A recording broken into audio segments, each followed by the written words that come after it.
Olá, eu sou o professor Joaquim Bento e vamos estudar agora a parte 4, método de Gauss com pivotação, da unidade 3, sistemas de equações. Bom, o método da eliminação de Gauss, apesar de ser bem robusto, ele irá falhar quando o pivô for nulo, porque os multiplicadores dividem pelo pivô. Além disso, ele pode gerar resultados imprecisos quando o pivô for muito próximo de zero. Novamente, porque o pivô está no denominador e pode dar um multiplicador muito grande, dando erros de precisão.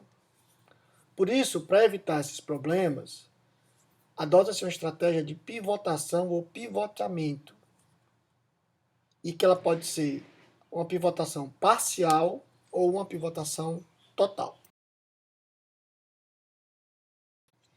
Bom, vamos começar pela pivotação parcial. A ideia é bem simples. O método de Gauss normal, ele pega o pivô e zera os elementos abaixo do pivô. Na pivotação, a única diferença é que você pega nesta coluna do pivô o elemento de maior módulo, ou seja, você pega o elemento de maior módulo entre todos os coeficientes da coluna K a partir da linha K, que é a linha do pivô. E aí, caso esse elemento for maior do que o pivô, você troca as linhas do pivô por essa linha que você achou. Ou seja, troca as linhas I e K. Como exemplo, vamos resolver o sistema dado usando o método de eliminação de Gauss, mas com pivotação parcial.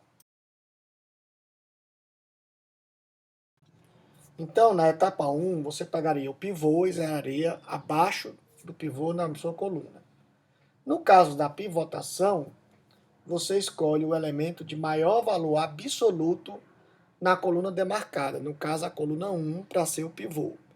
Então, neste caso, o elemento de maior valor absoluto é o 3. Então, você vai tocar a linha do 3 pela linha do 1. E aí você guarda um vetor de permutações P para que depois você possa usar no final. Então, após você trocar a linha do pivô, ou seja, o pivô passa a ser a linha que contém o elemento 3, executa a fase de eliminação do método de Gauss original, ou seja, você zera os elementos abaixo do pivô. Além disso, você pega o vetor de permutação P e troca, ou seja, em vez de ficar 1, 2, 3, agora vai ficar 2, 1, 3, porque você trocou as linhas do pivô. E aí o processo segue usando a mesma lógica. Na etapa 2, você vai pegar, então, na coluna 2, e aí vai ver, o pivô seria os 5/3. Mas você vai ver se abaixo desse pivô, incluindo ele, tem um elemento maior do que 5/3, porque a linha 1, que eu já trabalhei, eu não mexo, igual o Gauss. Nesse caso, 3 é maior do que 5/3. Então você troca as linhas para que o pivô seja o maior elemento em módulo, valor absoluto. Então, com o pivô, a linha do pivô trocada, você executa a fase de eliminação do método de Gauss original normal. Ou seja, você elimina o elemento abaixo do pivô. E note que o vetor de permutação P também é alterado de acordo com a troca da linha do pivô. Com isso, assim como Gauss, eu chego num sistema triangular superior, e aí eu resolvo por substituições retroativas, achando a resposta, que no caso aí é o vetor 1, 1, 0. O vetor permutação eu guardo, porque para a solução aqui eu não vou usá-lo. Mas na hora que eu for usar, por exemplo, para cálculo dos determinantes e outras propriedades, ele pode ser necessário, que nós vamos ver mais adiante.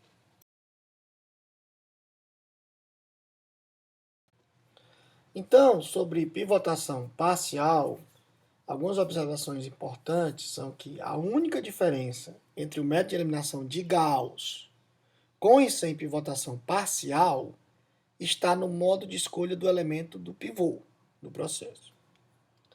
Além disso, a pivotação parcial garante que o pivô seja não nulo, exceto quando a matriz for singular, porque aí ela não tem solução.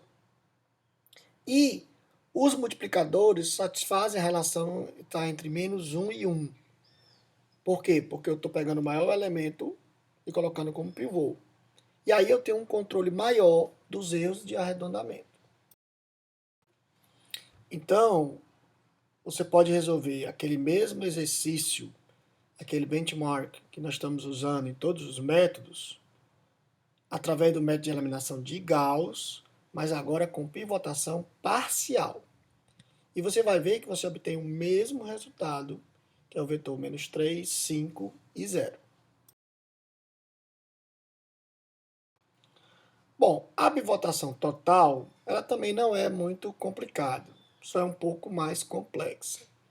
Então a ideia é que, ao invés de eu trabalhar somente na coluna K, para escolher o pivô, o maior elemento do módulo, você trabalha na submatriz a partir da késima linha e késima coluna, como está mostrado na figura. Ou seja, você pega essa submatriz, escolhe o maior valor, ou seja, o elemento de maior módulo, e aí, se for preciso, você vai trocar as linhas e as colunas, para que você tenha no pivô o elemento de maior módulo. Vamos fazer então aquele mesmo exemplo que foi feito com pivotação parcial, agora fazendo pelo método de eliminação de Gauss com pivotação total.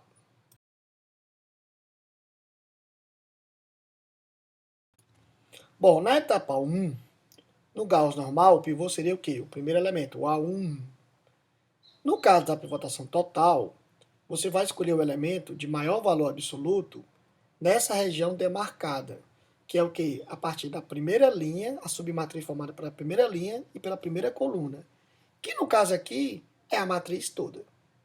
Então, nesse caso, o maior valor em módulo é o 4, que está então na coluna 3, na linha 3. Então, você vai colocar o 4 como pivô. Então, você vai trocar as colunas e as linhas do 4 para trocar o elemento 4 com o elemento 1. Então, o vetor de permutações agora, você vai ter uma permutação de linhas e de colunas, no caso. Então, você trocando as linhas e as colunas, o 4 agora fica na posição A11, então ele vira o pivô, e aí você executa a fase de eliminação do método de Gauss original, do mesmo jeito, eliminando os elementos abaixo do pivô, ou seja, na primeira coluna. Note que o vetor de permutação de linhas e de colunas é alterado. Isso, ou seja, em vez de 1, 2, 3, agora vai ficar 3, 2, 1 e 3, 2, 1. A etapa 2 segue um procedimento similar, ou seja, o pivô seria o quê? O elemento A22, que no caso aí é 1. Só que então você pega o quê? A submatriz formada pela segunda linha e a segunda coluna, que é essa submatriz mostrada aí em verde. Então você vai escolher o elemento de maior valor absoluto nessa submatriz para ser o pivô. Então no caso aí é o elemento 3. Então você não vai precisar trocar as linhas, mas vai precisar trocar as colunas. E obviamente isso vai refletir nos vetores de permutação. Então, uma vez trocado os elementos, você tem o 3 como pivô, e aí você executa a fase de eliminação do método de Gauss original normal, zerando o elemento abaixo do pivô. Note, de novo, que os vetores de permutação são alterados. No caso, o vetor P das linhas não é alterado, porque não mudou linha, mas o vetor Q das colunas ele é alterado, passando a ser 3, 1, 2. Bom, com isso, você tem, novamente, um sistema triangular superior que você resolve por substituições retroativas. Então, nesse caso, você acha a resposta 0, 1, 1. Mas, você quer a resposta do sistema original, que a gente já viu, que na verdade é 1, 1, 0. Então o que que houve? Bom, como você teve permutações nas colunas, elas alteram a posição do vetor solução. Então eu tenho que usar este vetor para colocar os valores nas posições corretas. Ou seja, o primeiro elemento do vetor de permutação é o 3. Então o 0 que está na posição 1, na verdade, deveria estar na posição 3. E assim sucessivamente. Então com isso, eu acho a solução 1, 1, 0, que é a correta. O vetor de permutação de linhas não altera o vetor solução. Ele pode alterar o sinal do determinante e outras propriedades. Mas a posição do vetor solução só é alterada se eu trocar as colunas. Bom, então como exercício, você pode resolver o mesmo sistema, aquele benchmark, pelo método de eliminação de Gauss com pivotação total.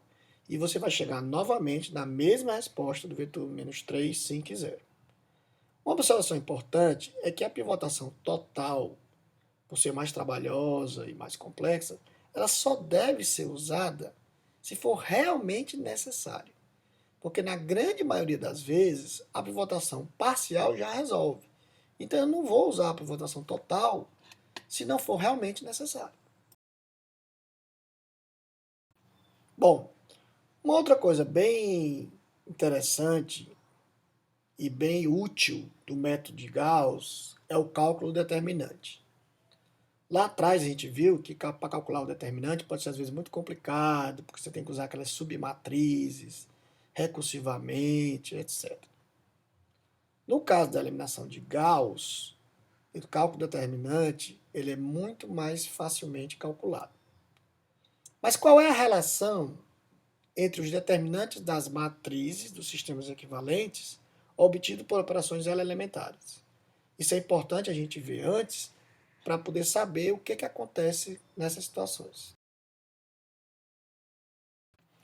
Então, é importante a gente estudar as propriedades dos determinantes. A primeira propriedade é que, se duas linhas quaisquer de uma matriz A forem trocadas, então o determinante da nova matriz B será o da matriz A com o sinal trocado, ou seja, o determinante de B é igual a menos determinante de A. Então veja esse exemplo. A matriz A tem determinante igual a menos 7. Se eu trocar as linhas de A, o determinante da matriz B vai ser igual a 7, ou seja, com o sinal trocado.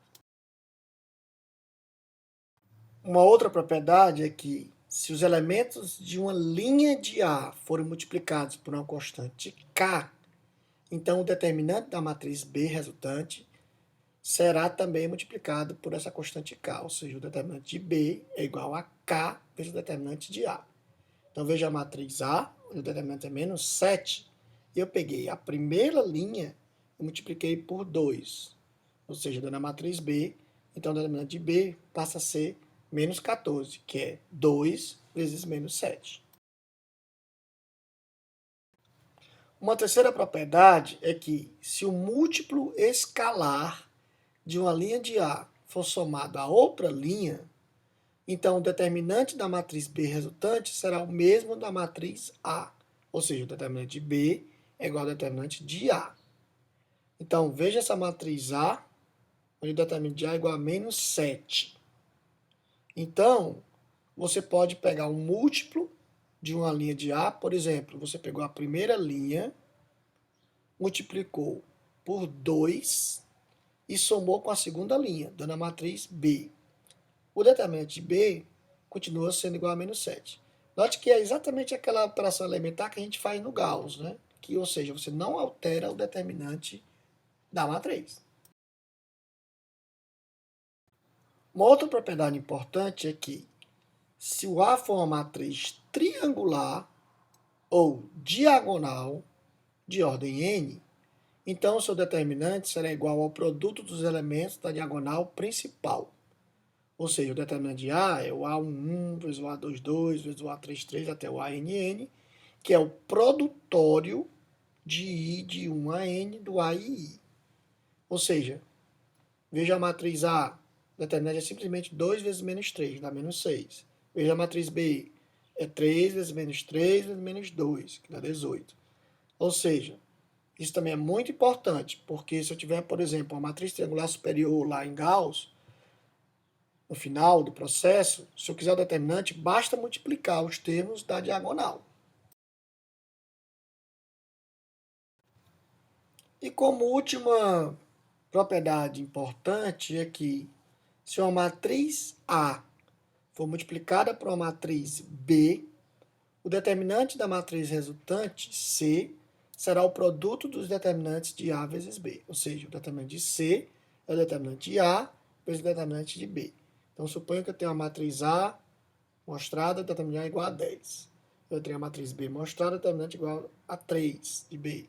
Então, o determinante de C, que é A vezes B, vai ser o determinante de A vezes o determinante de B, que é 30.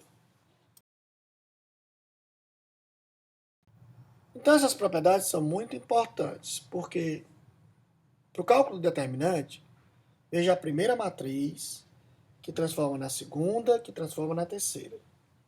Então, durante o método de eliminação de Gauss, as matrizes intermediárias são sempre obtidas por combinações lineares das linhas, ou seja, são matrizes equivalentes. Portanto, elas possuem determinantes iguais, pela propriedade C que a gente estudou. Então, o determinante de A é igual ao determinante da matriz A modificada, ou seja, eu posso pegar a matriz final, que é mais fácil de calcular o determinante, que o determinante vai ser o mesmo da matriz original, caso eu queira o determinante da matriz original. Ou seja, durante o método de eliminação de Gauss, como a matriz resultante ela é triangular, então, pela propriedade D, o determinante da matriz será igual ao produto dos elementos da diagonal principal. Ou seja, nesse caso, o determinante de A é 1 vezes 2 vezes menos 12, que é igual a menos 24. Esse determinante é igual ao determinante da matriz original, porque as matrizes são equivalentes. Agora, caso haja troca de linhas, ou seja, caso haja uma pivotação, você vai ter que pegar o vetor permutação P das linhas e ver quantas trocas de linhas foram feitas, porque a cada troca de linha você vai trocando o sinal.